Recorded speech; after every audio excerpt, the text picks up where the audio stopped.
cycle we call, not to just cut right to the chase, birth and death. Happy Wednesday. This is really a series of what they call, sometimes on the playground, do-overs. You did something wrong or made a mistake, and then you get a chance to do it over. It's Krishna's mercy, actually, to give us an opportunity to try again and again to refine ourselves to the point in which we can be truly happy. This happiness really comes from refinement of the human spirit. When we have the human form of life, we have the apparatus through which we can refine ourselves. This is mentioned in the literatures given by the primary disciples of Sri Chaitanya Mahaprabhu, the most recent incarnation of Krishna in this world, which they write, Sarvapadiva nirmuktam tapratvena nirmalam rishikena rishikesha sevanam bhaktiruchate. That when we engage our present senses in the service of Krishna, who's known as Rishikesh, Rishik Isha means the master of the senses, then we purify our senses of what? That is a desire to engage in lower energies. These senses, when they're left to their own devices, become addicted to dull matter and petty things that are inconsequential. They're available to lower species of life, and human beings can refine their senses, including the mind and the intelligence, and become attracted to a higher category of energy, of which we are a part. Krishna says in the Bhagavad Gita, as we discussed last week, Bhumir apo analovayu kamono buddha evacha ahankara ityame binna prakritir ashtada. That there are lower separated energies that we're all familiar with: earth, water, fire, air, ether, mind, intelligence, and ego. Of course, we may not be familiar with ego or have studied it as a substance or a lower energy. We just know that there's something called an ego, and people talk about it a lot. Freud was into it. And there's a category of energies that are lower, and then there's a category of energies that's higher. How much higher? Much higher. It's aparayamitas twanyam prakritim vidime param. It's supreme. It's part. We are not part of the lower energy. We don't belong to earth, water, fire, air, ether. Different category. We belong to the higher category of energy called param, supreme. So Krishna is the origin of that energy. His body is known as Satchit Ananda Vigraha. It's a form of knowledge, eternity, and bliss. And we have that also. We're like tiny sparks from the fire. That is that same quality. So when we come together here for this kind of satsang, to be together to discuss these topics, then we commune with that higher energy. And as we're doing it, says the verse I quoted earlier, Sarvapadiva nirmuktam, we engage our senses by hearing, by chanting, by remembering, by serving, and so forth, in practical ways. Then the senses become purified and refined. And when they do, it's compared to putting an iron rod. What is this young man's name up here? Back here? Your name with that nice shirt? Yeah. What's your name? Abhishek. What a winning name.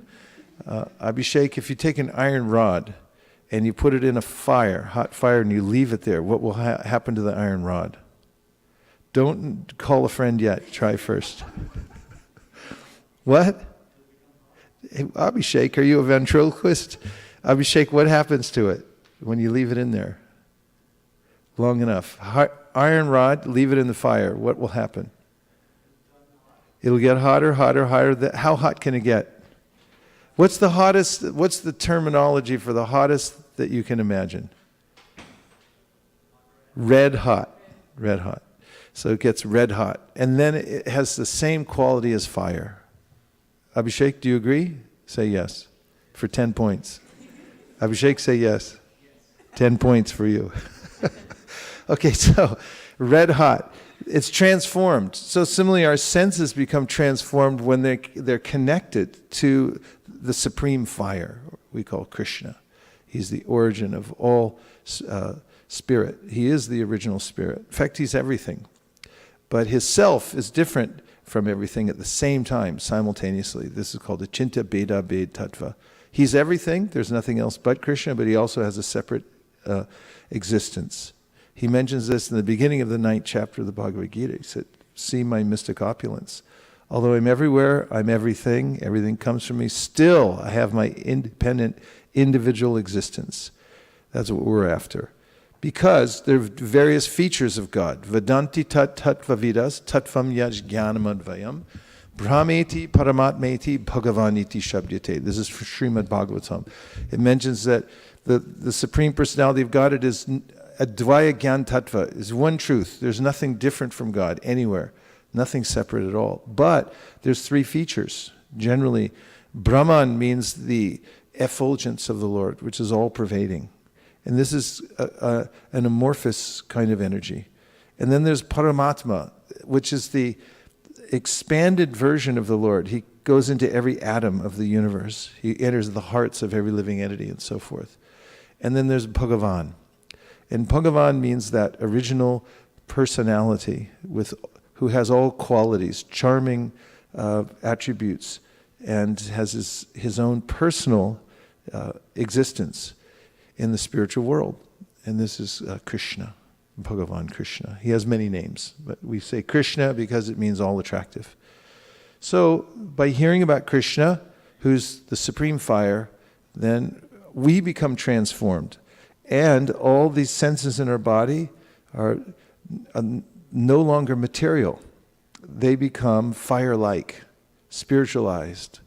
And from that position, when one's senses are purified and they become like fire, then one can understand Krishna. The Padma Purana, for instance, says, Atashi Krishna namadi na bhaved grayamindre sevan mukihi jivado swayameva spuratyada. No one can understand God by his or her blunt material senses, including the mind. You can't speculate to understand God. Otherwise, it wouldn't be God if you could figure him out like that. But he reveals himself to those who engage in his service, beginning with the tongue. So the process of chanting and speaking about Krishna, like tonight, we'll have some discussion, and I'll say some things, and you'll say some things. You're using your tongue. And by that process, there's the gateway sense. Like there's gateway drugs, there's gateway sense. This sense, it is the gateway to all the other senses. If you start with this sense, says the Padma Purana, jihwa. Jihwa means tongue, jihwa adao. Beginning with the tongue, you begin to practice bhakti by speaking about Krishna, asking questions about Krishna, singing Krishna's names, speaking Krishna's names, and so forth. Then all the other senses, they'll become affected by that. And they'll become transcendentalized, purified. So this is, in essence, the system of bhakti. It's very simple, actually. But you have to go deeply within the simple process in order to have your own experience. Otherwise, you'll give up and you'll go try something else, beat your head against the wall, and then come back and try again. So best to enter deeply within bhakti, if possible. Right? 10 points. Okay, so first I offer my respectful obeisances to His Divine Grace A.C. Bhaktivedanta Swami Prabhupada, who brought the process of bhakti to the Western world and made sure that everybody got it before he left again. He spent 24 hours in a day practically planning, scheming, and writing books, doing practical management, just to make sure that everybody that would catch fire and everybody would be able to take up bhakti. Now it's possible. I just learned recently there's over 500 Rath Yatra festivals every year in the world nowadays. Did you know that? It's pretty good.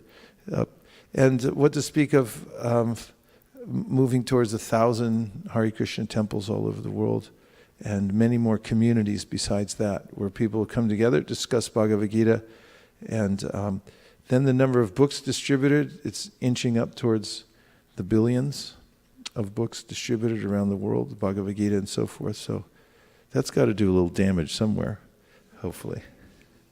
Although it may not be evident right now in the world. It is from all the people who are chanting and so forth. So May I have a copy of Bhagavad Gita? Or not have, I just want to borrow it for a minute. And how is everybody? Good? Okay. In what way?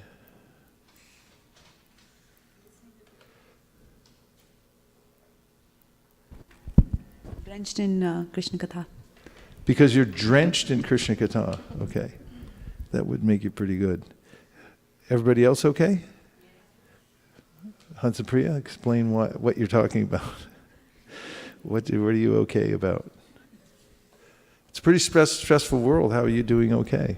Actually, I have turned off everything. I'm hoping that my phone, my iWatch, and I'm just sitting here and everything else is shut down. So I'm just It is nice, isn't it, to have a space or two in your life where you can put everything else behind and just have the leisure to sit in here and chant. Nice. Very good. You look happy. I just came from Google. We had an engagement there at Google. And as I'm way out, one of the guests who had been in the audience came over. He said, "You got to see this." And he brought me over to this little artificial garden with all these flowers. They have many little cameras that are observing your face. And according to your mood, the flowers either, if you're smiling, the flowers light up and they open. If you frown, they go like that. So we can see the face is the index of the mind. You look happy. Well, how come? I was just out distributing books and meeting people. Where'd you go? I went to San Jose State University. San Jose State. Yeah. Very nice. It was nice. And you set up a table there? Yes, I set up a table and we met a lot of students. This week the schools just started, so it was nice. It was very nice nice in the sense there's so many tables that were set up. Everyone had their different kind of things, and it's only the chosen ones would be the one who would come. The ripe fruits. Ripe fruits. Nice. And after that I just dropped Balram, and then there was another college next to the house there. So I just went to check it out, and I was just doing in the parking lot, and I met someone, he was from Muslim background. He didn't say initially anything. He just started talking. He told, God is all powerful and everything. And then when I just asked him to take the book, he said, no, I don't want it. I'm good. I don't, okay, take something. But he just wanted to keep saying his stuff. And when the real time came, he just told, no. So I just thought, it's people just like to keep sharing, but the real, we can know the real, if they're really serious or whether they just want to keep talking or doing their thing. When the point comes of making the real thing. Making an exchange. Yeah. Yeah, nice. So. Thank you very much. Your realization from the day so far? Yes. Tell us. Well, Hold it right in front of your mouth. it's nice to listen to this lecture because my mom said that it's going to be a really nice lecture and things like that. Who said it was going to be a nice She lecture? said that it's going to be a really nice lecture. So. Oh, you have to manage expectations. Tell them it's going to be a bad one. Okay, thank you. Anyone else to draw from the day? We always look forward to Wednesdays, especially when you're here. So, Sunday, when Sunday is over, then I always wait for Wednesdays. So it's Wednesdays, I'm happy. Thank you, Shamalangi. Hare Krishna Maharaj. Hare Krishna. I think these days I'm able to focus more on my chanting, and earlier my mind used to waver around. Right now I'm able to get it focused on the chanting, and that's actually making me feel much better, and I feel more peaceful and grateful for everything around me. So I think that's an observation that I've been having for the past couple of days. Oh, that's nice. It's an important observation because nothing is as encouraging as success in the practice, isn't it? Like when you actually notice that when I chant and I focus my mind, that I'm experiencing something deeper, right? Yeah. Yeah, Thank you. that's true. But on this note, I want to ask one question. Sure. So, how do we explain what Krishna is to like others? Because for us, it's more like it's an experience. It's a connection that we feel itself. Like I'm not able to put it in words. Like when I do chanting or when I come here, then people are like, oh, why are you not coming out with us? It's an office team bonding session. You should be here. Or why are you like chanting in the office? And then they're like, okay, who's Krishna? Why is God? Why do you believe in this? There is no proof and all that. But it's like I can't prove that there is Krishna. Like it's just an expression. It's just some internal feeling. Well, the first question when somebody asks you to prove something, whatever it is, you just have to ask them, what will you accept as proof? Because you have to establish the parameters of any proof. Like in science, right? Scientists, you know this. You have to establish that there is some axiomatic truth somewhere. Otherwise, you have no proof of anything. I mean, prove you exist. Do you exist? Can you prove it? No, I can't. No. Yeah. So, I mean, what will you have to ask people, what will you accept as proof, and see what they say. Bring that back, and then we can discuss more. But Krishna talks about many of his different aspects where we can see him. Because in the Bhagavad Gita, it's very practical. He says, I'm the light of the sun and the moon. Yeah. You see the sun every day? Yeah. Where'd that come from? That's a pretty powerful self-luminous object, right? Yeah, good. Thank you. Thank you very much. I'm just happy that I could come early today. Usually I'm very late. So I'm happy that I could come a little early and join the class. That's called what is called ruchi. Ruchi means when you have Interest. taste. Then you count it that when you get extra time to do Krishna consciousness, you consider yourself fortunate, or like it was a great wealth you got. So this means you have taste. Very good. Hare Krishna. Hare Krishna Maharaj. Hare Krishna. I'm happy because I'm away from the daily chores and a peaceful moment here, and love to hear the Krishna Katha. Yeah, and nobody can get at you here, you know. In fact, if we need, we can chain you to that pole if anybody comes in. Thank you very much. Hare Krishna.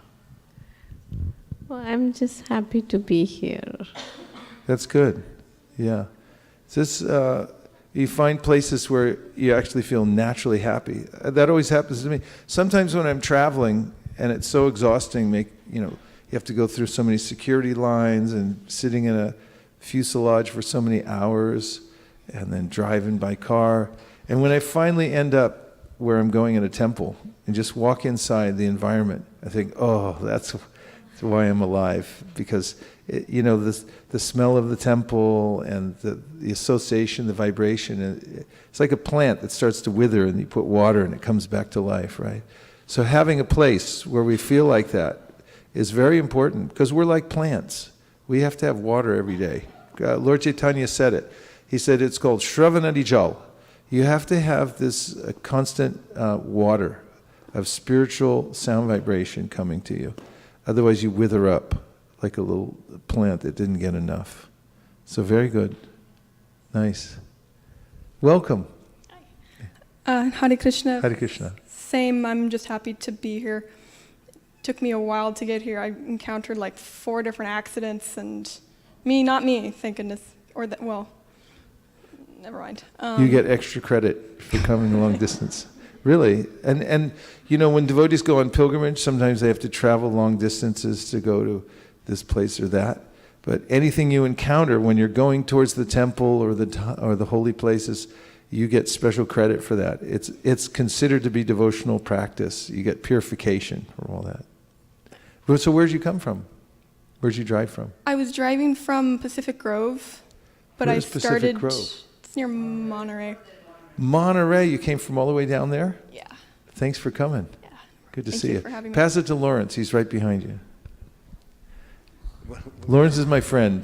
Please welcome Bhakta Lawrence.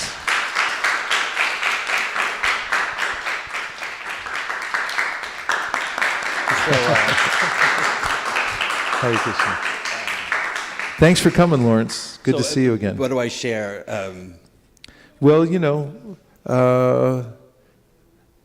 you could tell the devotees what you told me, how you read the Bhagavad Gita, and you liked it. Yeah, well, the real sum of it was that in 2008 I read the Bhagavad Gita, among other spiritual practice, and had a very voluminous change. And in fact, one of my best religious friend of mine, when I saw him next, said that I looked radiant. He said, "You look radiant." I go, "Really?" But I knew that I was very much buoyant and that I had an exchange with the Gita. And so, but I've studied other things and gotten what I'm calling lost. But I took myself away, so I don't know about lost. And so I've returned, and I'm trying to really get a solid foundation, much more thorough. Fantastic. Yeah. Thanks, Lawrence. Yeah. Really happy to have you here. Thank you. Hare Krishna Maharaj. Hare Krishna. Hare Krishna. Last time I saw you was in London, Paratiratra. So this is my second time to this California, to this temple. Oh. So when I brought my son, he was 4 months old baby, and now he's 10 years old. Oh, wow. So it's been 10 years. 10 years, huh? Yeah. Amazing. So time flies. So it's good to be here, and it's good to see wherever you go, there's Krishna consciousness. No matter where you travel to America, you travel here, anywhere you go, you see different, everywhere you can go, you can take to Krishna consciousness or visit a temple. Now, I'm from Manchester, which is a long way in England, but California, it took nearly 15 hours to get here.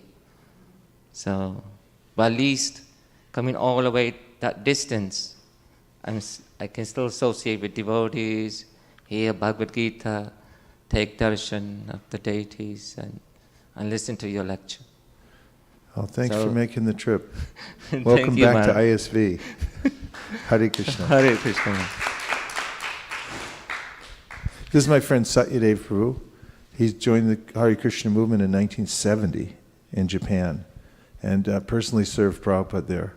And he was temple president in Hawaii, in Tokyo, and has had an extraordinarily successful career in Krishna consciousness throughout his life. So welcome to Satyadev Prabhu. Hare Krishna. I'm really happy to be here. This is 2 weeks in a row that I've been here at the temple with Vaisesika Prabhu, and the ISKCON Silicon Valley is like one of my anchors in spiritual life. It's like our spiritual family. And but over the years, Vaisesika Prabhu and I have become so busy that our paths don't cross. As I used to take being here at the temple or being with him or being at his house for granted because it was like that. So I'm really enjoying being here, and I'm enjoying watching the family of devotees grow here.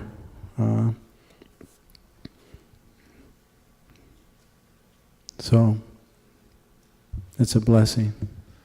It's a blessing having Yeah. you. Thank you very much, Yeah. Satyadev Prabhu. Hare Krishna. You know, one other thing I'd just like to mention is that maybe because I'm getting older, but so many of my god brothers and god sisters have died and passed away, and I'm just grateful for all the time, whatever time I have left here to serve. This sounds like I'm going to die tomorrow or something like that. But it's been more and more on my mind. Not so much that I'm afraid of death or anything. Of course, there's always some fear there. But the illusion is that we have so much time, and none of us. Doesn't matter how old we are. Really, we don't know. At any moment we could pass away. I was just thinking, especially maybe because of John McCain, a great senator just died and passed away, and everyone's eulogizing him now. And but for him, it's the dream. A dream is over, and it doesn't make any difference at all. that he's passed on. And so I just want to live my life every moment knowing that just being ready to pass on and to just leave the dream that I have something to do, with this world. Or like you were saying, Vaish, that we come from a higher dimension, and we can contact that dimension anytime that we're notice our being and connect with Krishna through the sound vibration, and then we're always in a state ready for blast off. I'm just rambling on here, but this is you're coming together in these sanghas is over time. It really helps us contact and stay always in that in the spiritual vibration, our true self. So it doesn't really matter where we are or when we go. Hare Krishna. Thank you. Hare Krishna.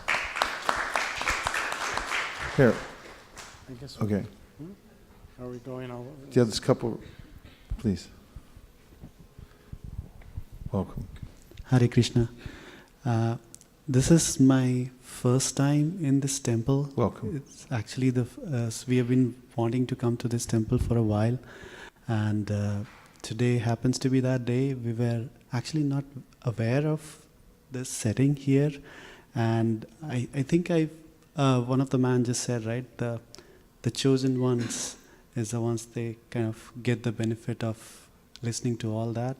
I think I'm feeling grateful that Krishna chose such a time for us to kind of give us inspiration, come down here, sit through experiences of other people. I think that's making me very happy right now. Thanks for coming. Do you live nearby? I do. I live in Sunnyvale. Sunnyvale. Yeah. Fantastic. Welcome.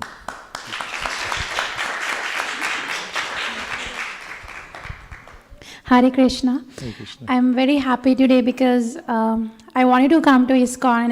And we are in US since 2 years, so I knew about ISKCON in Mountain View, but I didn't know this setup is there. So I was expecting some other ISKCON, but I'm very happy to listen to you. And the best part about this temple is I've been to many temples in Bay Area, but here is what I'm feeling, the true, what should I say, you can feel God, in other temples you feel commercial thing, you don't feel like you have come to the temple. So it's more than a temple, it's about values basically, if you believe in God, then how you should be as a person. So good to hear you, and I'm lucky I'm here today. We're lucky. And thanks to my husband you. actually, so he planned today, let's go.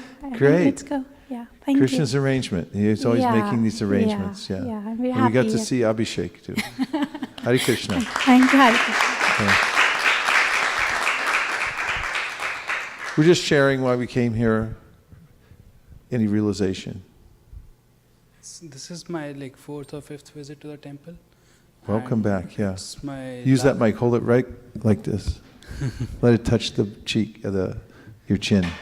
Go ahead. There. And it's my last week in the Bay Area. I'm going back to Massachusetts. I was here to where? Massachusetts. Massachusetts. We got another from Boston over there. There's Lawrence, kindred soul. Okay.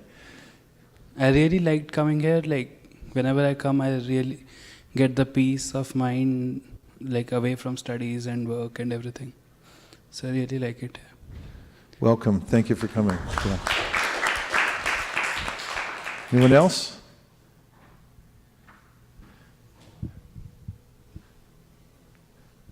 There's Radhakripa. He's passing the mic around, but didn't hear from him yet. Maharaj, honestly, I'm feeling happy and just having your darshan, you're back after 1 week. So that's my happiness for today. Thank you. Thank you.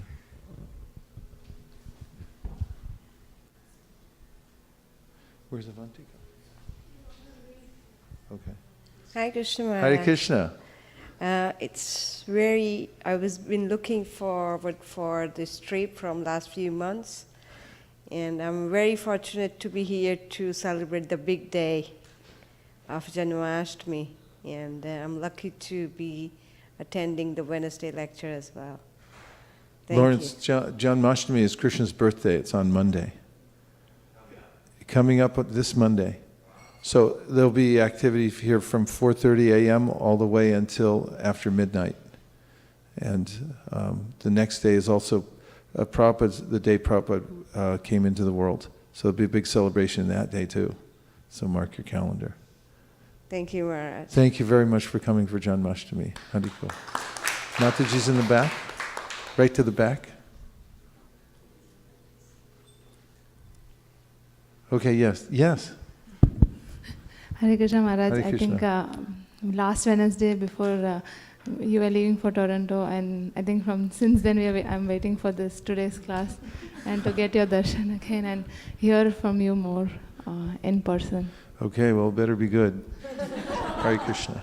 Om Jnana Timirandasya Jnananjana Shalakaya Chakshurun Militam Yena Tasmai Shri Gurave Namaha. Jaya Shri Krishna Chaitanya Prabhu Nityananda Sri Advaita Gadadhara Shivasari Gaura Bhakta Vrinda. Hare Krishna Krishna Krishna Hare Hare Hare Rama Rama Rama Hare Hare.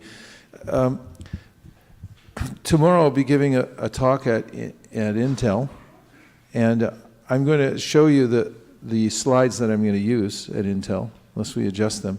But I'll adapt it a little more towards the process of Krishna consciousness, which is described, the spiritual practice is very systematic in a way. In many instances, the scriptures will say things like anupashyati. You should systematically see things in a certain way. And anukramishvriti. This is another statement with the word anu. Anukrama means step by step. You do something systematically. And the acharyas, or the great teachers of bhakti, go out of their way to lay out a systematic path so that we can actually make progress, because human life is so full of potential. We can do anything with it. We have this free will. In fact, recently I was reading from Erich Fromm, who was talking about how people are afraid of free will, because it's actually a very big challenge to take responsibility for your own life. When you think about it, it's a little scary. Sometimes people even say, why did God give me free will? And to this degree, Erich Fromm, sociologist, is analyzing how people in many cultures, they sign over their free will to other people. They'll give their free will and say, I don't want to deal with it. I'll just take up groupthink. And I'd rather be subjugated than actually exercise my free will. Of course, we're always subjugated one way or the other because we're so tiny as infinitesimal living entities. However, Krishna has given us a free will. He mentions in various ways in the Bhagavad Gita, for instance, he says, Samoham sarvabhuteshu nami dveshu stinapriya ye bhajanti tumam bhaktya maite teshu chapyaham. He says, I'm equal to every living entity. However, he says, if someone approaches me lovingly, then I reciprocate. He's responsive, immediately responsive. And in Gita also he says, Ye yatamam prapadyante tamstataiva bhajamyaham mama vartmanu vartante manusha parta sarvasha. Everyone follows my path in all respects. And he says, as they surrender to me, that is all living entities, I reward them accordingly. So there's an eternal reciprocal relationship that every one of us has with Krishna. And we've never been separated from Krishna, even while we're in the material world. And even as I've forgotten Krishna here, Krishna's still reciprocating with me. In fact, the way the material nature is organized is mentioned in the Bhagavatam. Asao gunamayer bhavera bhuta sukshmendriya mabi swan nirmiteshu nirvishto bhunte bhuteshu tadgunan.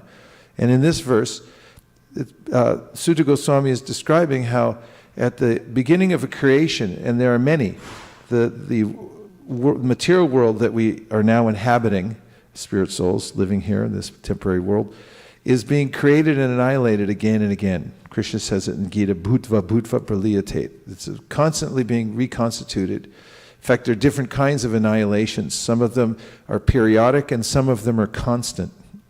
In case you haven't noticed, everything's falling apart around you. It's a little annoying, to say the least. So, at the beginning of creation, after the cataclysm and the material nature is wound back up again into the body of Mahavishnu before he reconstitutes everything, as he does reconstitute it, then he reminds each living entity of what their desires were. And you know what it reminds me of, since I just came from Google? Any Google people here? Intel? Salesforce? eBay? Okay. I knew it was one of them. Okay, so what's that called? CNR? What do they call that when they're getting all that information that they can make a composite of your personality so they can sell it to other people? Do you do that at Salesforce? CRM.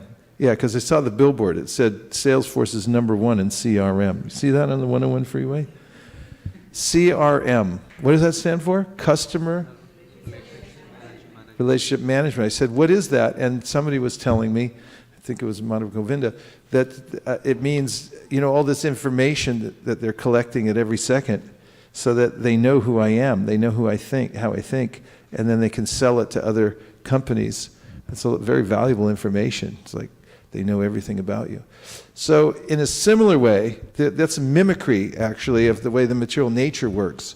The material nature is always collecting information from us at every second. You look over there, it's like, oh, why'd you look over there? I think I like that. Krishna says in the Bhagavad Gita, Dhyayato vishayan pumsam, sangasteshu bhajayate. You like it? It's yours. And it's like, well, I don't like it now. It's too bad. It's yours. Like they used to say, you broke it, you buy it. So, we collect things with our consciousness wherever we go. It's like, I like that. It's like, ning, ning, ning, ning. It registers in there too late. Just like you go on the internet, you do a search. They know you searched there, right? They know you look for a backpack and everything else. So, was it hard getting over here? Yeah, it's really hard. I should have told you to go the other way. Anyway, so all this information is collected, and at the beginning of a new creation, it's a gentle reminder. The living entity has desire. That's the nature of the living condition. I want stuff. So then it's like, here's what you wanted. Just like you close down your computer, next day you wake up, you open, where am I, what do I want? You open it and all the stuff comes back. You wanted a backpack, but you wanted to go on vacation, and all these kinds of things. Just remind us. So that's all there, stored up in this spool in our subtle body, constantly there. So we subject ourselves to the material nature constantly through this process. So through the systematic practice of bhakti, we can actually learn how to reconnect our consciousness with Krishna and become fully aware. Sanitya nitya sambandha prakritischa paraivasa. We have an eternal kinship with the Lord, but it's become obscured because of my distraction in every different direction. Now, Hare Krishna. And so now, Anukramishruti, this verse, this phrase comes from a shloka from the Srimad Bhagavatam, which says, Satam prasangam mamavirya sambido bhavanti kritkarna rasayana kata tajjoshanadashu apavarga vartmani shradaratir bhaktir anukramishruti anukramishruti anukramishruti anukrama. Step by step, you can channel your thoughts, your energies, and reconnect with Krishna, reconnect them with Krishna. And this is known as Krishna consciousness. And so there's a system for doing that, an actual system, and that's lucky because humans like to follow systems. We're used to that, we're very logical. So the first step in doing that is mentioned in the Shastra, that you have to have an awakening of faith. And this is called Shraddha, which means that by some good fortune, and it's considered to be good fortune when you develop this sentiment that I think I'm interested in understanding God. I want to know more about my life. And it seems much more plausible to you that there is a supreme controller than not. And not only that, you sort of have like a hunger to understand what is that supreme. This is known as Shraddha. Your heart starts to become is stirred by the topic, like what is God, how to find God. And it's like a hunger, because when you get hungry, you know you're hungry and you just want to eat. So similarly, we have this urge to know who is the Supreme. So it's described by the great teachers of bhakti that this kind of impulse to know God, this shraddha, comes about because of our previous contact, especially with devotees, sadhus, those who are practicing Krishna consciousness. And when we come in contact with them, we get a little knowledge or sangha, association, where we do some seva, some service for them. Then we get a little bit of a deposit in the bank account of our heart. And that deposit, when it becomes sufficient, then this shraddha awakens. And after shraddha comes the desire to associate with people who are interested in God. That sounds like better association to me than hanging out with people who are not. And this is called sadhu sangha. And after sadhu sangha comes bhajana kriya, which means that I'm interested in a process. Now let me get involved and see how I can step by step make progress towards this ultimate goal. I have a clear idea that also that there is a goal. This I get by associating with sadhus or people who are practicing Krishna consciousness. They'll say, no, there's actually a process and there's actually a goal. And from there, the scriptures describe how you begin your practice and then what happens? It gets really hard. Because as soon as you make a determination that I'm going to do this, then with anything, at first you just think violin, I'm going to play the violin. So how exciting, and you want to go get a new violin, right? Do you play violin? You're smiling, I thought maybe you play. Okay, what? I'm trying to learn the cello. Oh, cello. Cherry. Okay. Yeah, okay, this will help today. I'll tell you how you can learn to play the cello. Seriously. So the prospect of doing something is much easier to contemplate than actually doing it. Yes? Can I get a yes on that? Yes. Thank you. It makes me feel better. For instance, I wrote a book, and it was much easier, well, in one way, it was much easier thinking about writing the book than actually writing it. Because my editor kept calling and saying, how you doing? I say, great, it's almost done. But I didn't have anything written. And finally, she said, well, send me something. And I was like, well, I don't really have it. But when I actually started writing, I saw that this is hard. You actually have to go back over one sentence 50 times and fix it. And then where does that fit in and so forth. And so that's what happens when you start a process. You think about it, it's exciting, you get together with all the people, and like this is great. And then you go, okay, begin. Initiate me. Start me on the process. Make me like I'm going to vow to do this now. So that once you do that, then there's a little trouble ahead. Because then you go like, wow, I'm really bad at this. And maybe I can't do it. There's all kinds of doubts that come in. This is called anartha nivritti. So this anarthas, these habit patterns that I've collected over many, many lifetimes. I have to contend with all that. What to speak of the complexities of my life? There's nobody born in this world that doesn't have some complexity. And as soon as you say, like, I'm going to practice this, then everyone says, oh, you can't do it, or your limiting beliefs hold you back, and so forth. There's innumerable ways in which you'll be waylaid, or someone will try to waylay you. So this is called anartha nivritti. You have to struggle with the process. And then when you've struggled for some time, I mean, how do people get good at something? You ever met somebody who's good at something? Like? Cooking. You see somebody cook, they just cook. And they're so good at it. They're better than everybody else. And they just like, how do you do that? You know, at one point they were bad at it, and they learned, and they went through it. And some people are born good at stuff. That's because they practiced in their last life. That's one time Tamal Krishna Maharaj, he was sitting with some devotees, and one of his disciples was serving this beautiful, perfect prasadam, and they said, I want to learn something, how to do this. And he said, it's nature, it's not nurture. In any case, that came from practice in a previous life, purva samskar.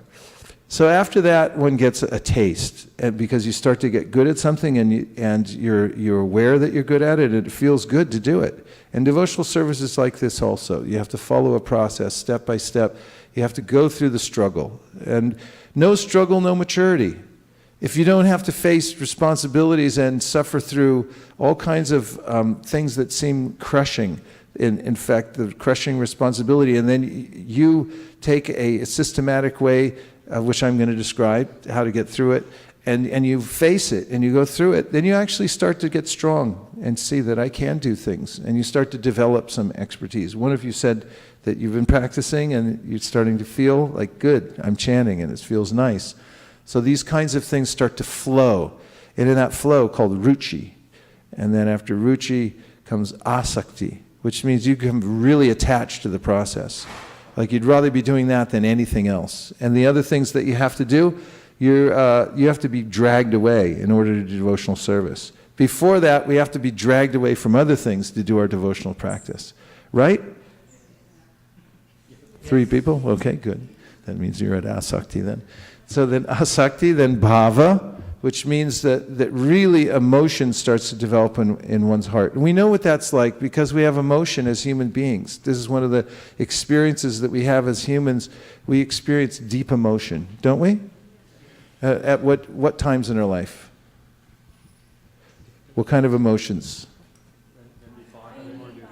What? Happy? Anybody ever been really sad? Yeah? Any other emotions? Excited? I can't hear anything, so I'm just saying stuff. Envy, yeah, there's all these deep emotions. We're emotional because we're sentient beings. We have emotions. That's what sentient means. We have senses. And so we can feel that in love of God, that the great teachers explain, that we start to develop just like the kind of emotions that we experience when we lose a loved one. It's a very deepening experience, grieving, and it's a heavy heart. There's so many of these things. If you can imagine such a thing, of those things being that intense, but at the same time that it feels like a grieving experience, at the same time it's pleasurable. As Chaitanya Mahaprabhu described these spiritual emotions, he said, imagine that somebody's giving you poisonous venom and at the same time pouring nectar on your head. It's almost conflicting. It hurts, but it hurts good. This is hard to explain, but this is called spiritual emotion, called bhava. It starts to awaken within the heart. This is our actual nature, to experience these things. And we have knowledge of them because we're sentient beings, but they are pervertedly reflected through our experience in the material worlds. So bhava, and then comes prema, which is the topmost goal of practicing bhakti yoga, which means to awaken our pure love of God, where we're actually interacting with God personally. And that happens even as we live in this world, when our heart becomes transformed in bhakti. So I gave that as an example of how there's a system that we go through. Can I have the slides? Again, as a disclaimer, these are slides I'm showing tomorrow at Intel, and that describe a process, the 5 steps to achievement, through which we can advance in any discipline, playing cello or advancing in bhakti. And these are all important steps, these 5 steps. Ready? Say yes. Yes. Okay. So 5 steps. First is get a clicker that works from over here. That's the sub-step. Oh, there it is. Was that you or me? So when you see me do this, just... So the word rise means to move from a lower position to a higher one. And Bhaktivinoda Thakur once said, oh, this is going to be awkward. Intrinsic in every living being is the ability to rise in course of time. Isn't that encouraging? Intrinsic. It's part of our nature to rise. It's not our nature to be overcome by lower energies, but to rise, actually. And that's why all the scriptures are coaching us on. They're saying, come on, little Jiva, you can do it. Wake up, boop, boop, boop, let's go. You know, they're saying, you know, just practice a little bit and you're going to make it. It's our nature to rise. The Bhagavad Gita, Krishna speaks just for us. Yes, he's speaking to Arjuna, but it's meant for all of us. It's actually meant to encourage us that yes, you can improve yourself. You can move from lower to higher. So then, there, how's that? A daunting task. As we begin any task, although we say rise, you look up and you think, oh my goodness, how am I going to make it up that far? So the first step in doing this is to write your goals. You have to write them down. There's a lot of evidence, and I just read a lot of it today, from many different studies that say when you write your goals down, then they start to become real for you. And your mind begins to comprehend them more deeply by writing them, actually. If you write them by hand on paper, you'll see that the goals that were in your head, you may have some wishes. I'd like to rise in this way or that way. I'd like to improve myself. That if you write them down, it's coming from the subtle level to the gross level.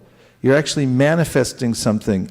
And it also, in a very practical way, once you write them down, you have a document that guides you in your life. For instance, the United States of America, where did this whole thing come from? A document. Which one? Magna Carta. It came from the Magna Carta. Magna Carta then went into the Declaration of Independence, and then we have the Constitution. We have all these things. They're all written down. Why didn't they just, keep in their head? Would we have the United States of America? Huh? What do you think? No, we wouldn't have a legal system. We wouldn't have anything here because it's written down. It's a guiding document. So when you write down your goals and you make it clear, here's what I intend to do. Here's what I'm aiming at. And you make it clearly in writing with your own hand, then you've got yourself a document that you can look at again and again.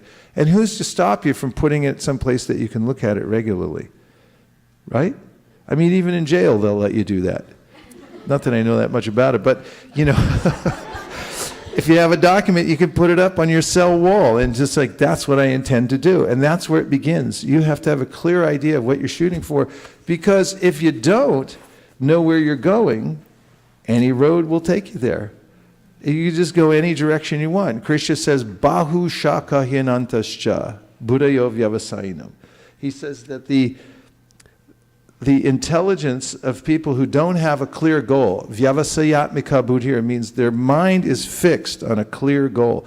And if you don't have that, then you can go every different direction. How many different directions? Like name one.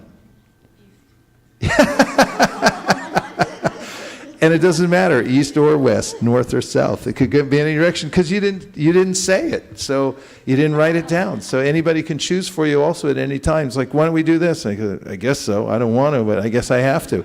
But if you have your goal, you can just hold up your sheet and say, sorry, I already got it written right here. This is the direction I'm going. And your mind will present you with so many options. So you have to write your goal. This is the first step in order to achieve any advancement in a discipline of any kind. So write them down. Second step is you have to get yourself a house on fire desire. What kind of desire? House on fire. You have to have a house on fire desire. Not an ordinary desire, but it has to be like ready to burn the place down. You're so eager to move forward on the discipline. So why do we call this a house on fire desire? Click, click, click, one click. Why do you call this a house on fire desire? Because Prabhupada used to say, if you live in a neighborhood where you don't speak the language and your house starts to burn down, you'll somehow or other get the message across. And everyone knows what that feels like. The difference between maybe I'll do something and I'm thinking about doing it someday, and the intense desire that I have to do it right now. And it's so urgent, there's nothing else in my mind except for this. How fast do you get it done? Well, what speed, inconsequential, you'll do it because you're so desirous of doing it.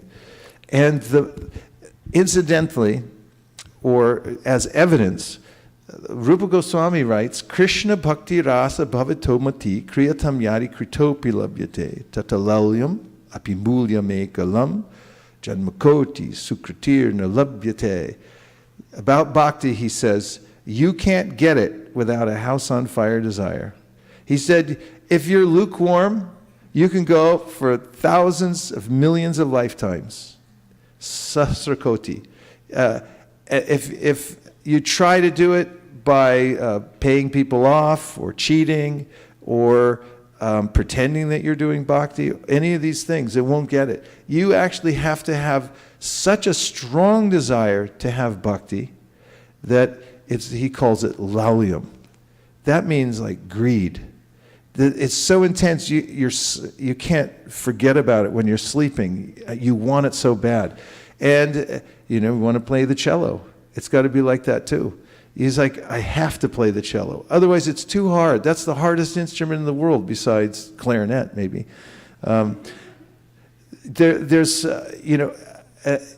We have the ability to hone our desire also and make it red hot and make it burn. So that comes from sadhu sangha. You have to find those people who have that intense desire and listen to them. Watch how they live and then pick that up. Don't go around with a lukewarm desire. It's got to catch fire. It's got to be so hot it's burning down the house. That's how strong your desire has to be. And if you have that, then you'll advance in your discipline, and especially in bhakti. Step number 3, but before I go, what's step number 1? What's step number 2? That's right. And step number 3, gather quality information. You have to get good information because there's a lot of information floating around the world and most of it's garbage. And how do you know? Because it has no bearing in axiomatic truth. Now, I'm talking in the spiritual realm, it's very important to get accurate knowledge. In fact, it's a stricture given in Sanatana Goswami's teachings where he says, Avaishnava mokon girnam putam harikatambritam. Shravanam naiva kartavyam sarpochishta yata payaha. This, he says, if you listen to people who are practicing spiritual life, even bhakti, but they've got the wrong information for you, he said that then it's like taking milk after a little serpent crawled in your house, got up there somehow where the milk container is. He got in there, started drinking it all, then he slithered away. And you came in the next day, poured yourself a glass of milk. It's got a little bit of venom in it. Not good for you anymore. So in the same way, you have to get good information from the right source. In any discipline, but especially bhakti, it's the same thing. So we look at what is information. It comes from the Latin word informare. Everyone say informare. Informare. When I went to Italy, I was overemphasizing all these syllables in French and Italian. And Madhusevita Prabhu goes, listen, Prabhu, if you're going to talk Italian, stop overemphasizing the syllables. Informare means into plus forma. So literally, when you trace this word out, I couldn't fit the whole Oxford English Dictionary on this page. You have to have a magnifying glass to read that dictionary. But if you look it up, you'll find out what it means is that it's a magical formula. It's something that changes things into a form. That's what it means, into a form. So when you get the right information from the right source, things start to take shape in your life. And so this is one of the primary practices of bhakti. is to get the right knowledge from the right source. So the right knowledge you get from, for instance, the Bhagavad Gita. And in the Bhagavad Gita as it is, we get the knowledge of the Bhagavad Gita that is aligned with the Guru Parampara. It's been passed down through generations. And when you hear that knowledge, then naturally your bhakti begins to take shape. And as a practical understanding of information, we hear about how if you want to build a skyscraper building, you have to hear about it first. Who would you hear from? Guy at the 7-Eleven who's never built one? From somebody who's an expert. If you heard from somebody who knows how to build a skyscraper building and has drawn a schematic diagram and can explain it to you, and they start telling you how to build the building, then you'll be able to build it. You can actually build a skyscraper building by hearing about it because you got information. It begins to take form because you got the right knowledge passed down to you. So get good information and continue to take that information into your life. And as you do, the Bhagavatam says that that information will give you a standing in the spiritual world. If you don't do anything else except for you put yourself in front of good information, especially by hearing it, like our little friend at the top, what's he called? That little dog? His master's voice. This is RCA Victor? Is that the company? RCA Victor, that's their logo. The voice of his master. So it's got a little dog. That's when the phonograph machine, or whatever it's called. What was it called back then? Gramophone. The gramophone, which is probably coming back now.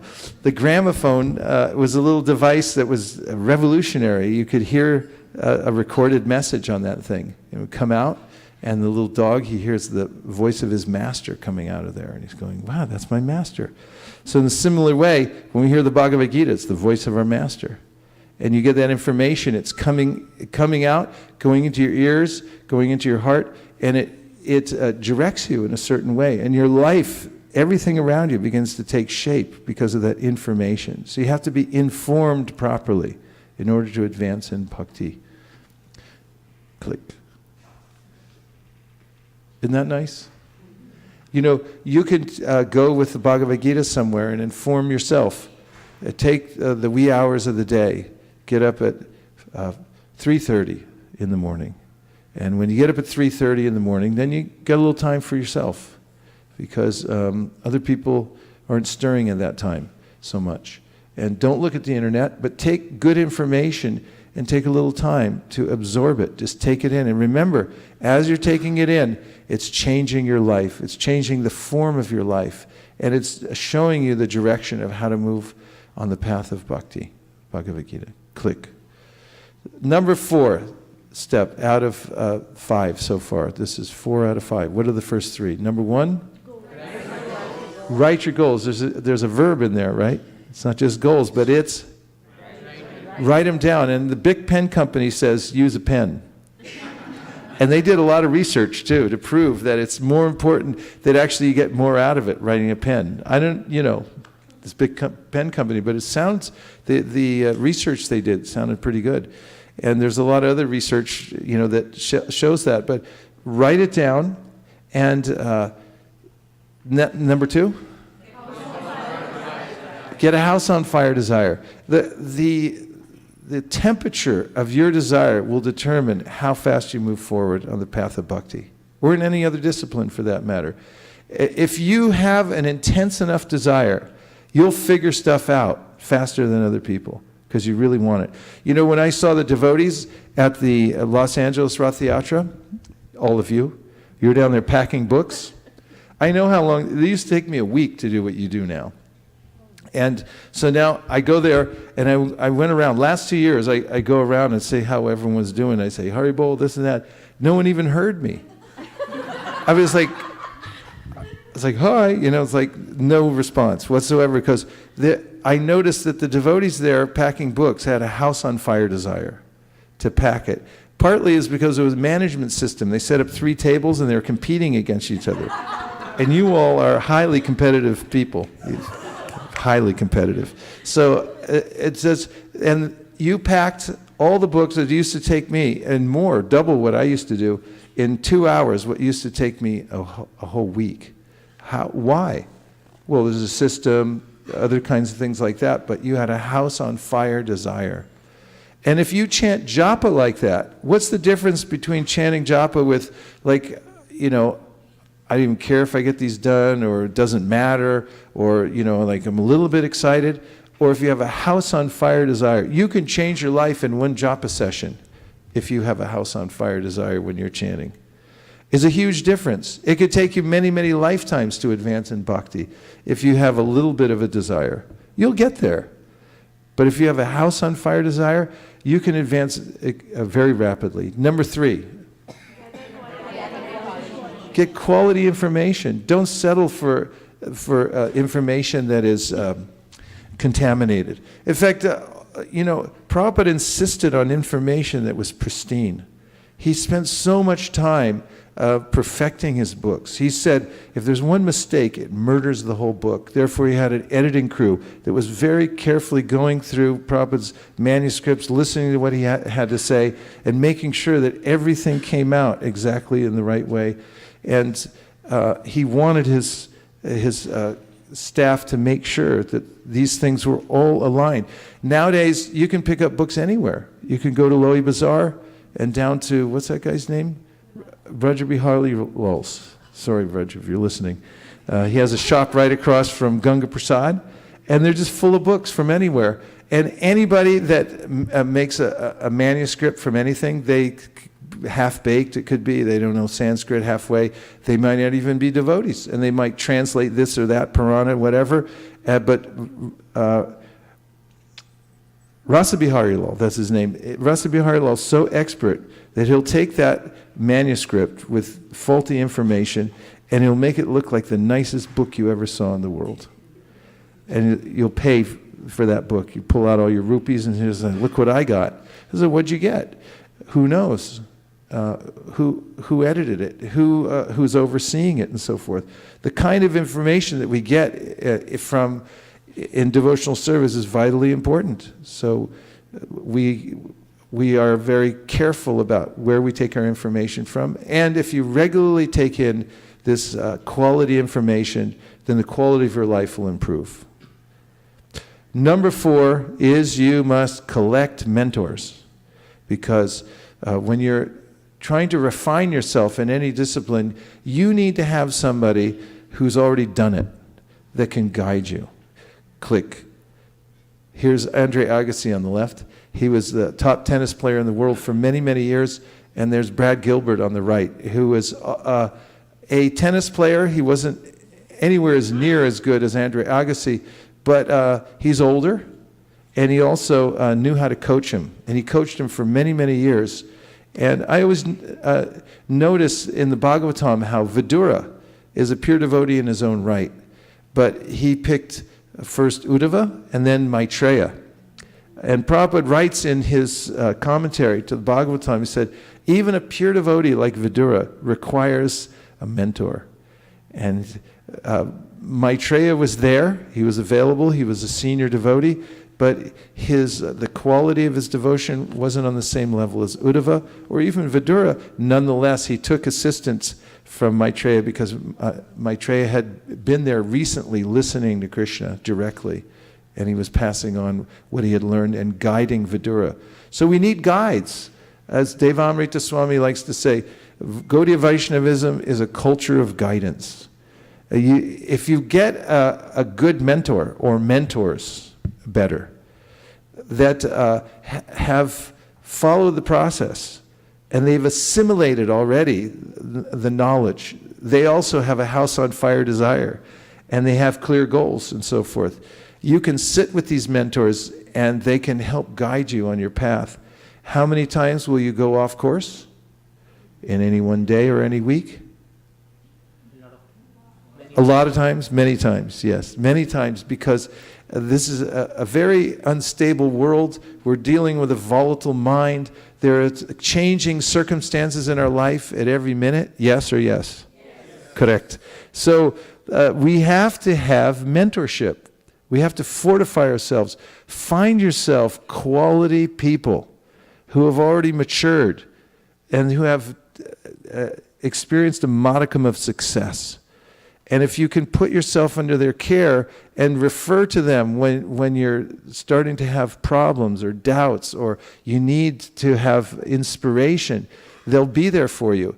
You can't move forward on any path without that. In the Bhagavad Gita, when Krishna is talking about transcendental knowledge in the 4th chapter, he says, Tadviti pranipatina pariprashnena sevaya upadakshanti te jnanam jnaninas tattvadarshina. He says, in order to understand this science, you have to approach somebody who already knows it, tattvavit. And he said you should inquire from them very submissively and render service. So there's a way in which you can take full advantage of mentors. One is that you're very submissive. Don't go there all puffed up like I already know something. They start to tell you and then you go, yeah, I already know that. Don't do that. Go there as a beginner. Chaitanya Mahaprabhu, when he went before his guru, he said, I am murkha, I'm a fool, I don't know anything. Sanatan, Rupa Goswami, when they approached Chaitanya Mahaprabhu, they said, everyone says we're pandits. We don't know anything. They knew 7, 8 languages. They were inconceivably brilliant in all ways. Kavis. Kavis come along, an actual learned scholar poet comes along about every 1,000 years. Rupa Goswami, he could write poetry that works forwards and backwards. He went before Chaitanya Mahaprabhu and said, I don't know anything. Please tell me who I am. That's how to approach a mentor. Don't go there and like, I know. And don't be puffed up. Be humble. Approach in a submissive way. And then also render service. And then the mentors will pour out to you what they already have, which is this realized knowledge. They've seen it before, and they can give it to you. They can hand it to you. It comes out of them naturally. And so this is number 4, to collect mentors, gather your mentors. Click. Number 5, practice. Everyone say practice. Practice. How much should you practice? A lot. Practice a lot. Say practice a lot. Yeah, whenever anybody says, how much should I practice? You say? A lot. If you want to get good at something, you have to practice? A lot. Yeah, a lot means you have to do it every day. Don't skip a day. The trail goes cold. You have to start off with a very intense desire and then mete out the desire by the steady practice. If you do even a little bit every day, stay close to your discipline in bhakti and do what you can every day. Be consistent over time. There's a magic that takes place in human beings. By practice, then you start to get good at it, which is a miracle. Because what you couldn't do yesterday, after a week of practice, you start to pick up on it. Hand-eye coordination, you start to take in knowledge. If you just try this little experiment, when you wake up in the morning, first thing you do, pull out some shlokas and keep the same ones for a month. And just maybe you just have like 4 to 5 shlokas that you have, right? So the first thing you do in the morning, before you do anything else. What's the first thing you all do in the morning? If you wake up, or there are many other things you could do, right? But if you do this, try it. Just read your 5 shlokas. Read them nice and slow and do them correctly. And every day, just do it, and then you can move on to the next thing. What will happen in 30 days if you read your 5 shlokas every morning, first thing when you wake up? What will happen? Yeah, you'll get in the habit, that's one thing, of doing it. And what's the other thing? You'll start learning them. And it'll be just like magic, because what will happen is you'll be standing there doing something else, like, I don't know, brushing your teeth. And all of a sudden, half the shloka will come into your mind. You go like, where did that come from? It's like, oh, right, I put it in there.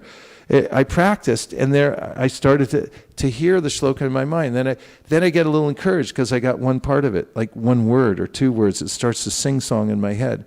So then I go back there, and the next day I do it again and again. It starts to come together, and then there it is. I have something.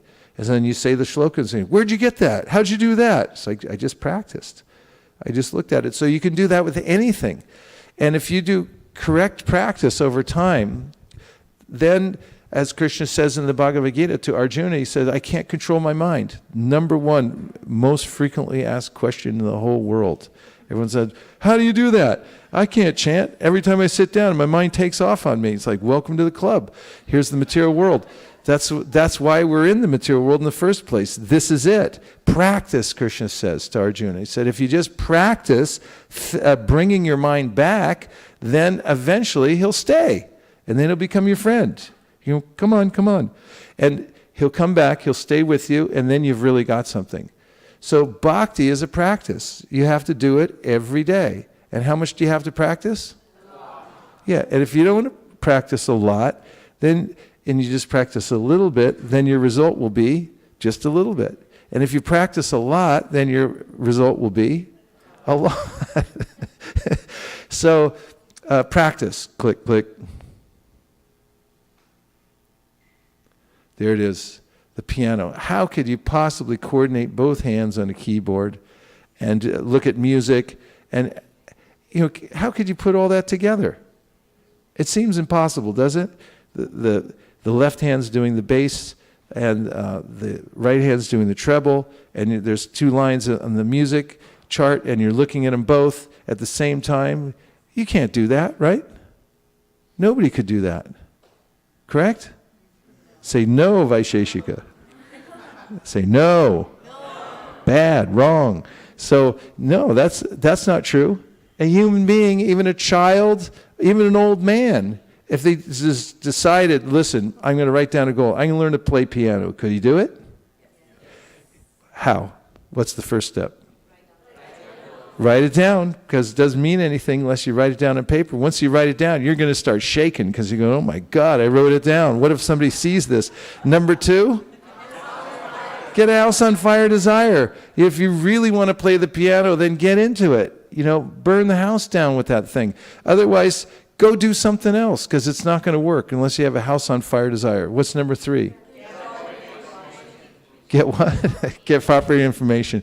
Yeah, if you get the right information about what is a piano, how do you play the piano, and so forth, then it'll start to take form for you. For instance, you could sit down and read a book about music. Could you learn music? No.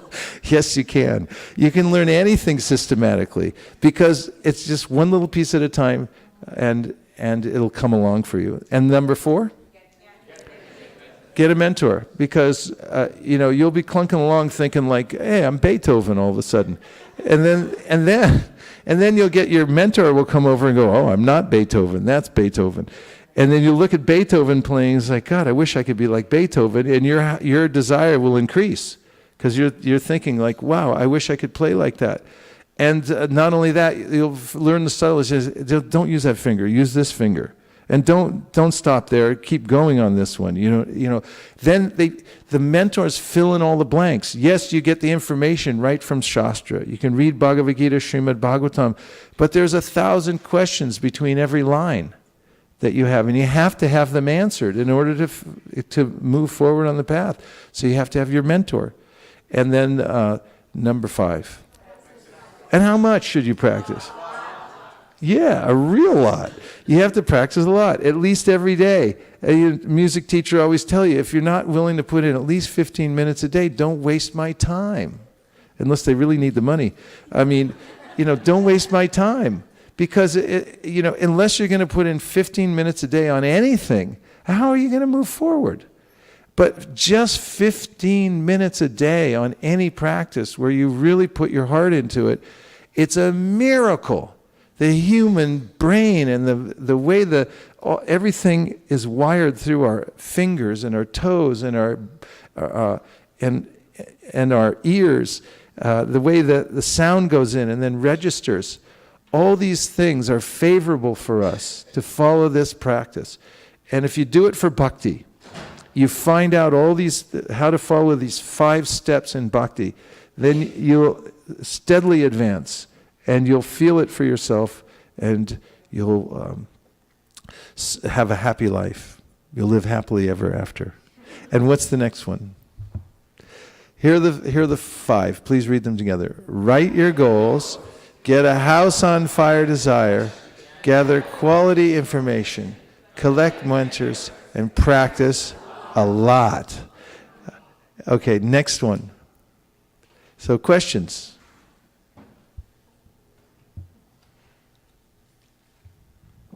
Question too hard. Go to the next screen. Oh, there's a question. Yes. 1, 2. Okay.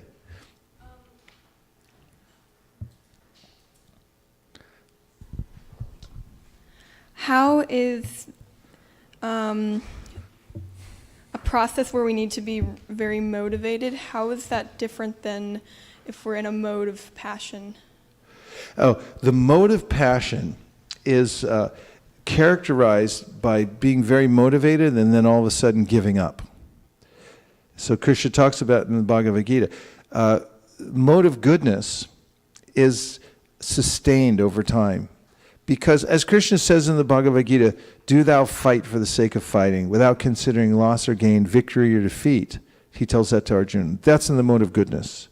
You do your duty because it's the right thing to do, and you stick with it. Now, there is such a thing as spiritual ambition and spiritual desire.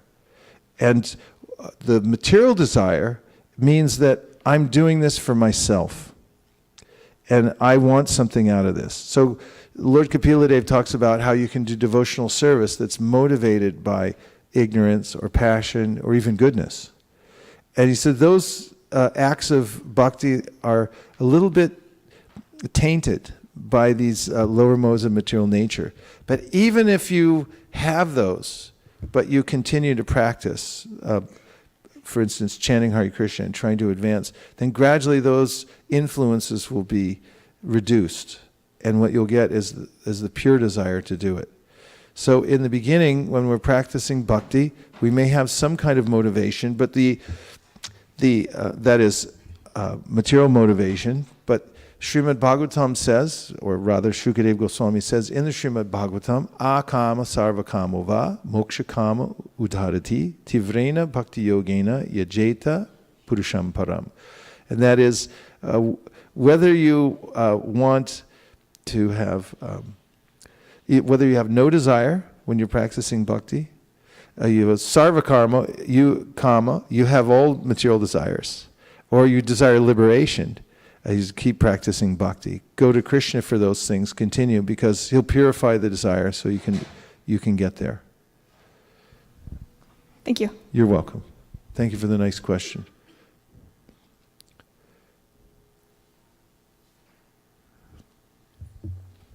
Prabhu, I was thinking about the mentor. So when we think about a mentor, usually those people who are doing the mentorship are probably, we're looking for somebody more advanced. So in the process of finding somebody advanced, we might also, often at least in our mind, thinking that, oh, this person is just totally new. I'm not too sure if this person is going to help me, or even if that person is trying to tell me something. So how do we keep away when, even in Nectar of Instruction where he says that we should know who's Kanishta Adhikari, Madhyama Adhikari, Uttama Adhikari, understand that and go along. But how do we keep that mood right where we don't, we don't think I am better than someone? Well, you have to be humble and feel that everyone's better than me. And then you can learn from everybody. Makes it easier. And everybody has something to teach.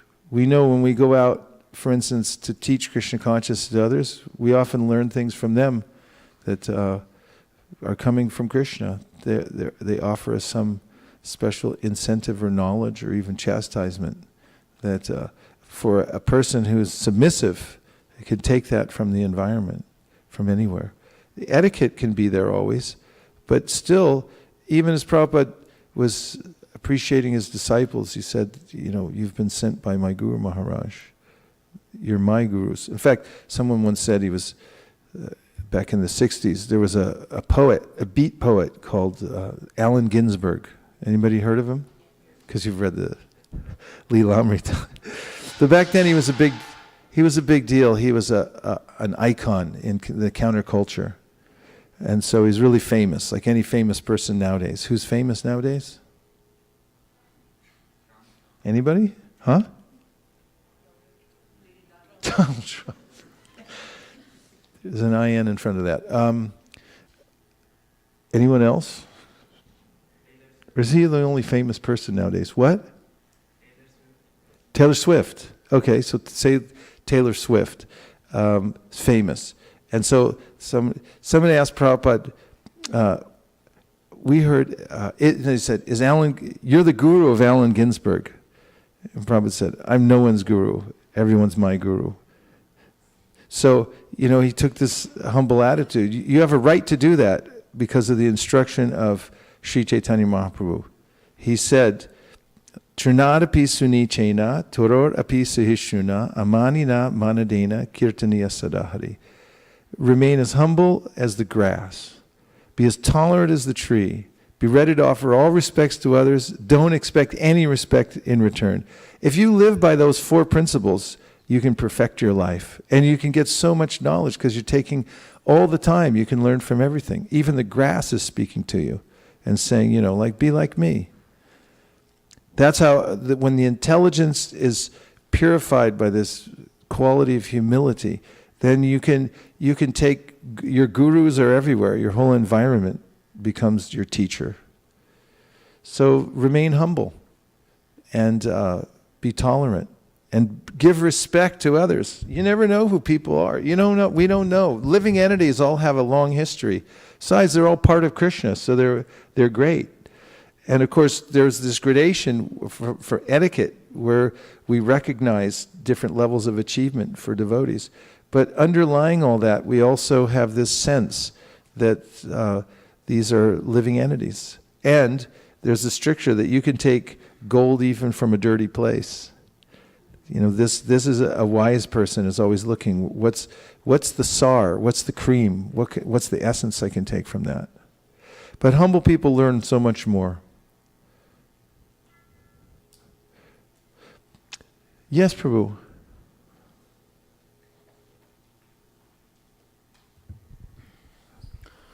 Thank you for the class, Maharaj. So the question that I had in my mind was, in the 5 steps, what about, we spoke about mentors, getting right information.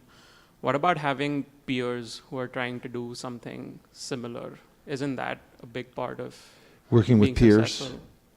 Yeah. And peers you can always change a peer into a mentor if you want. And it doesn't have to be a big official thing, but it's just a matter if you're open to learning from others. Even somebody who's not a peer, even somebody who's a junior, if they have some skill or knowledge or something they can teach you, there's an art to how to approach them properly and learn that from them. And it's always an edifying experience. Thank you. Yeah. Now, one more click on there. Click, click. Reflections. Easier than questions. Anything you heard that's stuck in your mind. You can also ask a question if you want to. Yes.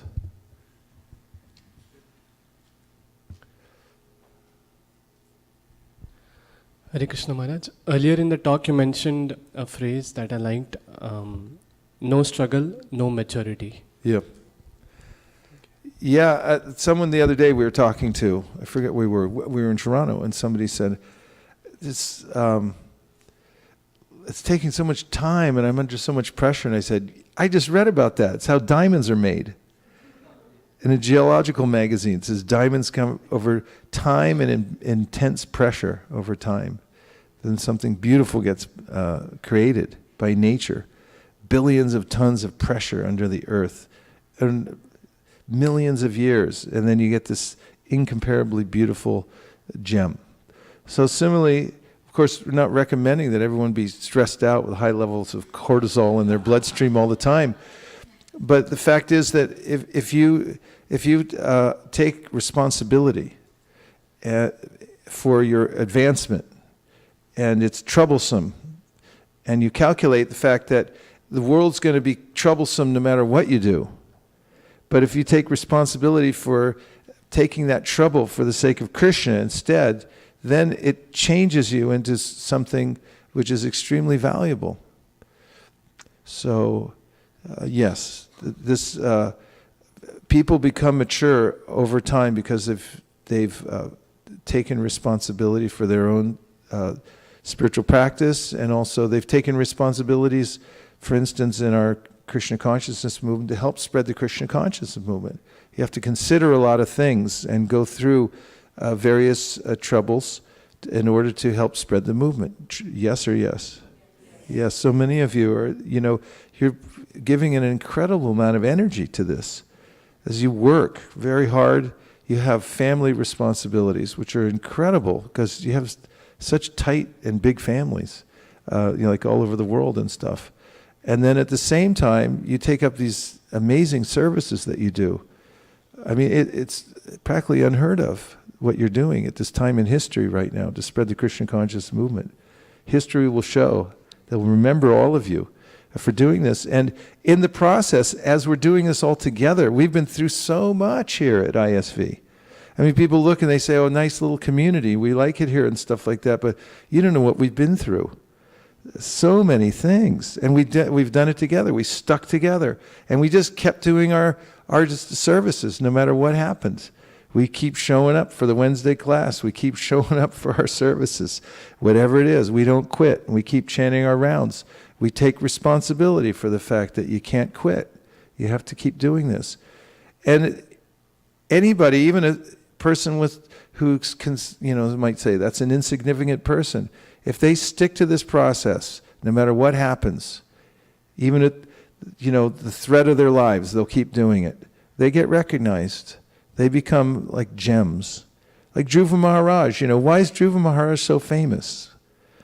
He just stuck it out. Even the circumstances were a little sideways. He had the wrong motivation to start with, but he just kept going. And there's nobody as famous as him, and now he's eternally recognized. So that's what happens in bhakti. When you stick it out, you take responsibility for your devotional service, then Krishna will turn you into something that is eternally celebrated. Yes. So Maharaj, I was just thinking about the importance of mentors. Yes. Because you had mentioned in the beginning that we actually belong to the other world, the spiritual, but then we have this connection with the material world. Yes. And so if that is the case with us, then our goal could be wrong, and then our house and fire desire could be wrong. We could be gathering the wrong information until we get a mentor who's going to tell us that, how you should tweak your goals, from where to get the right information and so on. And then even when it comes to practice, I remember you used to mention about your Mridangam teacher who used to say, don't play it fast. Yes. So the mentor will also tell you that. So kind of mentor interfaces the other four. Yes, there's something about the ego, false ego, that says I'm doing everything right. And if someone says, you're doing that wrong, is like, what are you talking about? I do everything right. You have to have some mentor there that goes, that was wrong, that was wrong, that was wrong. It's really healthy to have somebody in the right environment. That's what a mentor is. You agree. It's like, you correct me, I listen. Okay? That's it. So if you have that in your life, that you open your false ego up for a few minutes and let somebody correct you, then you can actually improve yourself. You can achieve something wonderful. So it's a really important point. And it's the one Krishna makes right off. You have to have guidance in order to advance. If Vidura is a pure devotee, he is a pure devotee, and if he has to have mentorship in order to refine himself, then everybody does. And Krishna sets the example. Lord Chaitanya he is Krishna, but he takes a guru, and he's very submissive and loving to his guru. Even Chaitanya Mahaprabhu, when he was Nimai Pandit, was before he had officially taken his guru, Srila Ishvara Puri. So they met, and there was this very loving relationship. Ishvara Puri was like a parent to this young Nimai. And Nimai held him in great esteem. And Srila Ishvara Puri had written this book that included Sanskrit grammar. And so Nimai Pandit was famous as Sanskrit grammarian and many other things. So his guru said, please, you look at this, examine my book and see if there's any improvements, any mistakes here that need to be changed. So Nimai Pandit said, oh, you're a pure devotee. How could there be any mistakes? But then he looked at the book and he came back next day and he said, there's one little thing. He said this verse, Atma Nipodi, it should have been different. And that's all. And then his guru took the book home and he looked at it, he looked at the scriptures, came back, said, actually it was correct. This stays the way it is. It's really like this. And Nimai Pandit, according to Vrindavan Das Thakur, the author of Chaitanya Bhagavat, was unlimitedly happy that he was corrected by his future guru. And when he met his guru there in Gaya, he surrendered to Srila Ishvara Puri. He said, I'm murkha, I'm a fool, I don't know anything. And he held with such great reverence his mentor, guru. So this relationship is very powerful. One has to have this kind of guidance in one's life. So you have to be submissive to guru and not disobey the orders of the spiritual master, consider the spiritual master an ordinary person. And your mentors, you have to be open. Reflections. Yes, Hansapriya. What happened to our band? Oh, okay. In House of Fire, House on Fire Desires, you mentioned if you take lightly, then you're going to get outcome also lightly. Yes. And also I was thinking, when you showed the last slide with all the 5 steps, and I was thinking how nicely it's interlocked and interconnected. Yeah. And it gave me immediately the reflection of the redwood trees, that how the roots are interlocked, and in order, they're so strong, and that's how they can get taller and taller. And I was thinking, in order to get stronger and taller, you have to be really locked into these 5 steps. Thank you. Very nice analogy. And also so true about the quality of our desire. If it's red hot, if it's burning hot, if you can burn down the house with your desire. If you have to know, it's a lot different than like, whatever. Meh. I can do it or not do it. And then why would you advance very quickly? So make your desire hot. So we have a couple more. One's from the internet. Right, Shraddha? Okay.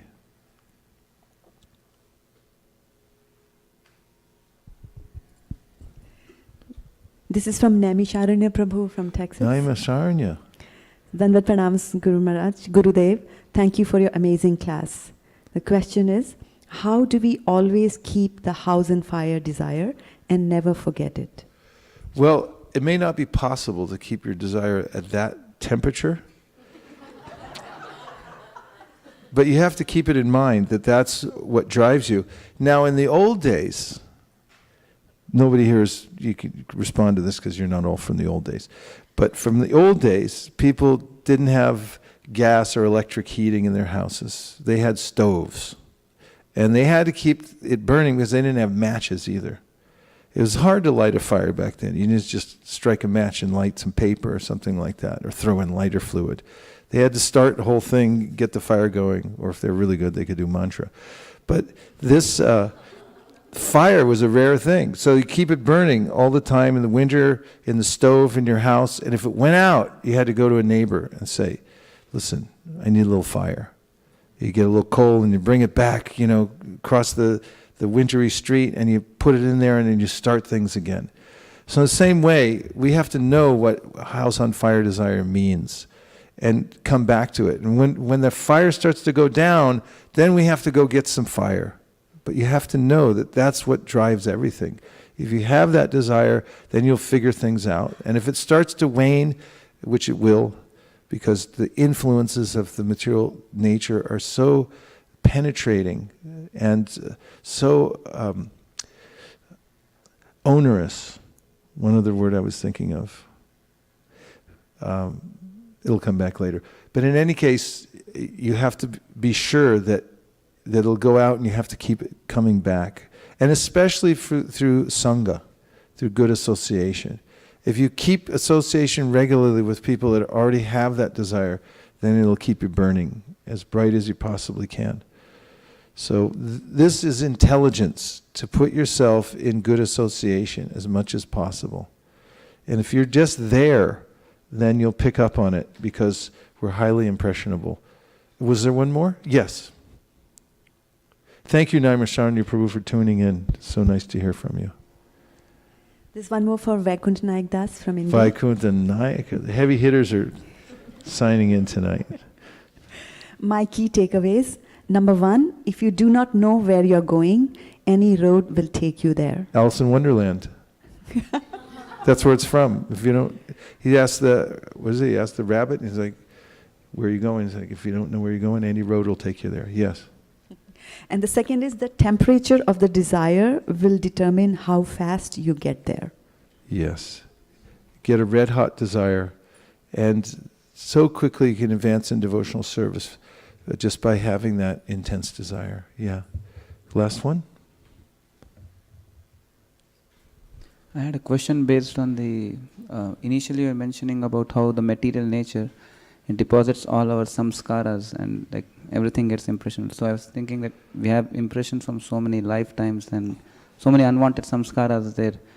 So it kind of discouraging to know that anything can pop up any time and it can be detrimental to our spiritual life. So how do we? Well, it's just like, you get a if your computer gets a virus, you got to get antivirus program and run it.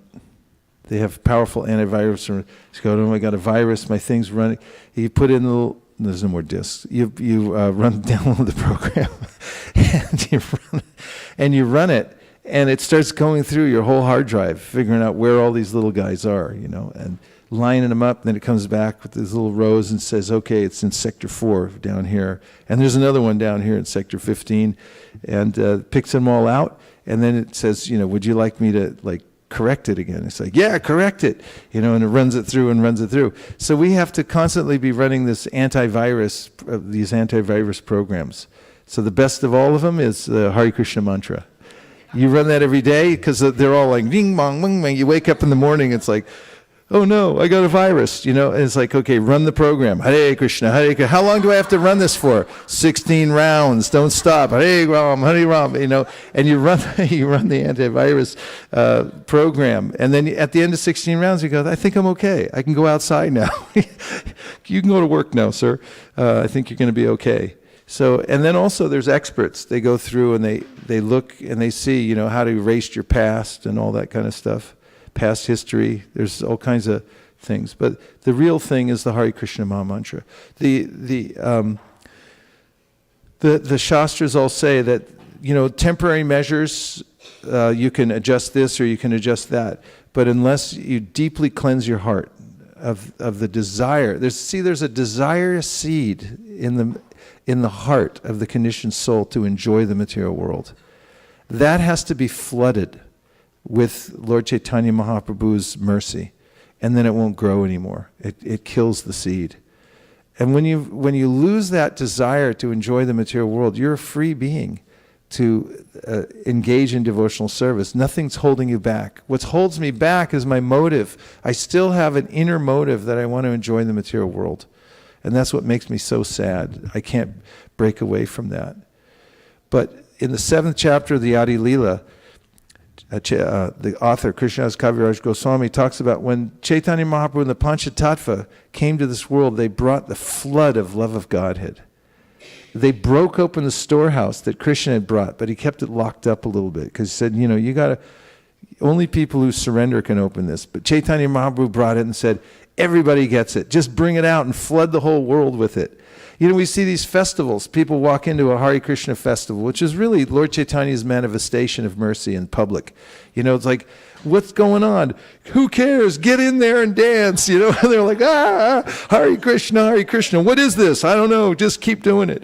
And you know, they get overwhelmed, and gradually they get pulled in because they go like prasadam, devotees, the holy name, the Bhagavad Gita, and that desire seed gets drowned by Chaitanya Mahaprabhu's mercy, and they're able to overcome these pasanarthas. However, you know, once you know, as I mentioned, you get involved, you get interested, then anartha nivritti, the struggle comes. And you have to be very meticulous to overcome anartha nivritti. So many people come to disciplines. How many people do you think have tried to play the cello in this world? Approximately. Give a number. 2,350,000. And how many of them, as a percentage, have kept doing it? That's pretty high. That means 28% of 2,330,000. Somebody figured out there'd be that many cello players on the planet. It's a hard instrument. Not that many people continue in any discipline. So you have to find out the ways and means to keep going. And in the practice of devotional service, people come and they go, great, I'd like to do this. And then they change their mind later because it's much easier to not. I mean, it's not easier to not do it. It's actually much harder.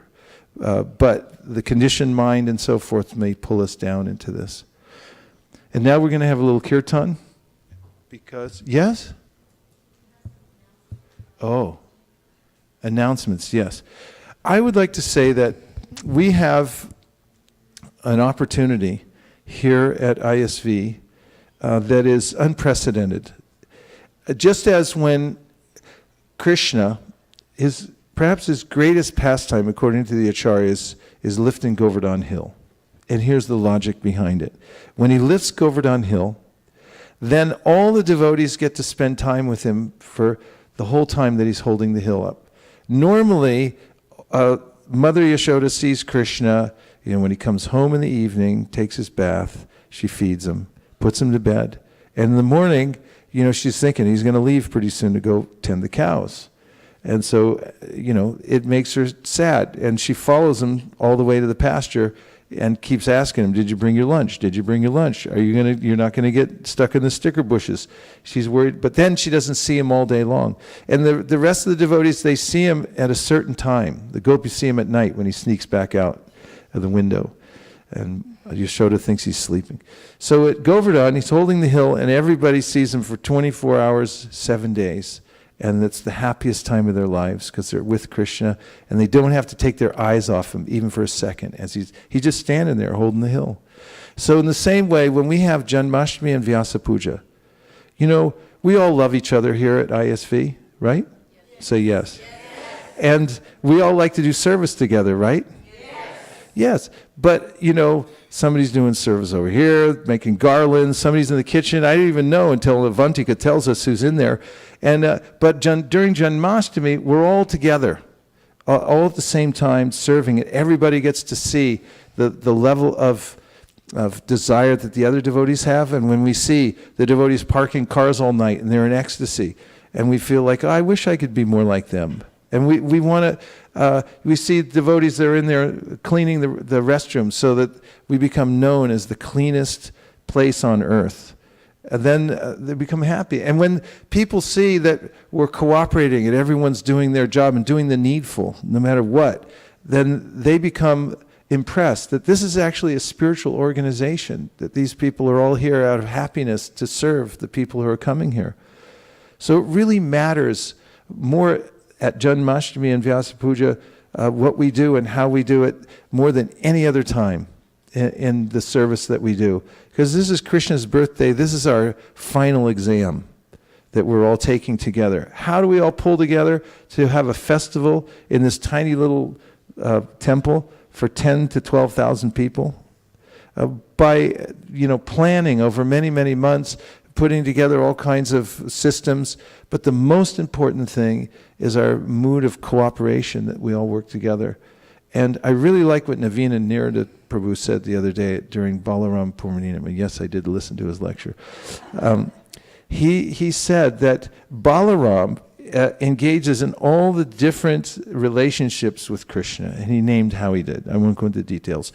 But he said in a similar way, we should also feel like we should extend ourselves in whatever way is necessary in order to help. So this is the most vital time for us to be together and for us to serve together. And my personal plea is to step up for the services that nobody else wants to do. That's how to really advance during Janmashtami. And do your service. Don't care who's watching. Just do it for Krishna. Remember that it's his day and he's watching you as you do your service. These are the most... anyway, this is my plea that we step up during the Janmashtami time and do the needful in whatever way possible, and to make an impression on ourselves, on the rest of the congregation, and on everybody who comes here for a Janmashtami. There are the specific things I should say also, right? Saturday, yeah. So, yes.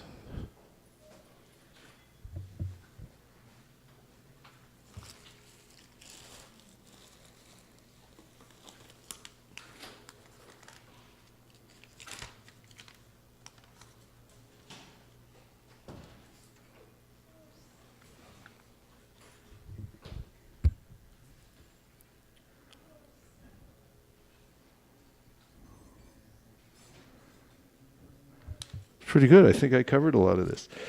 We've been talking about this a lot because this is the mood of the festival is more important than actually getting it done. So this is we've all been together for many, many years, and I think back to the times on Bascom, even before Bascom, even like on New Jersey Avenue. We just had a little house. The deities were in the living room. And then we had a storefront. We had to go to the karate studio next door. And then on Latham Street, we had to put tarps in the parking lot. And then we went on Bascom. And then we went to the fencing studio across the street. That was brilliant. And somehow or other, we all pulled together. But no matter where we were, whether it was that stinky karate studio, didn't matter how much incense you burn in there.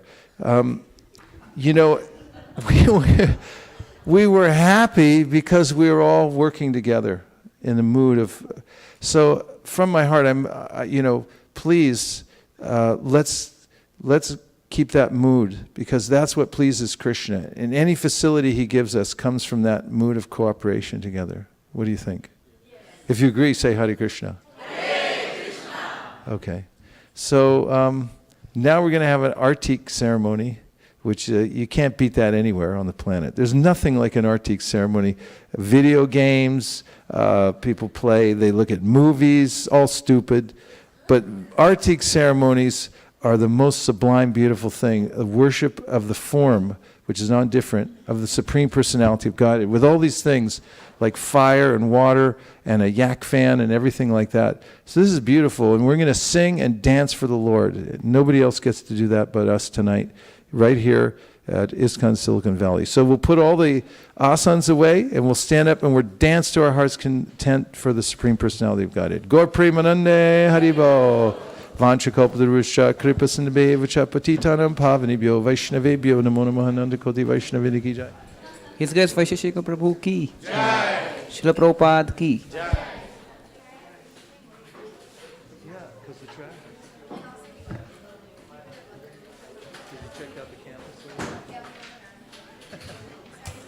That's all right. That has a little thing.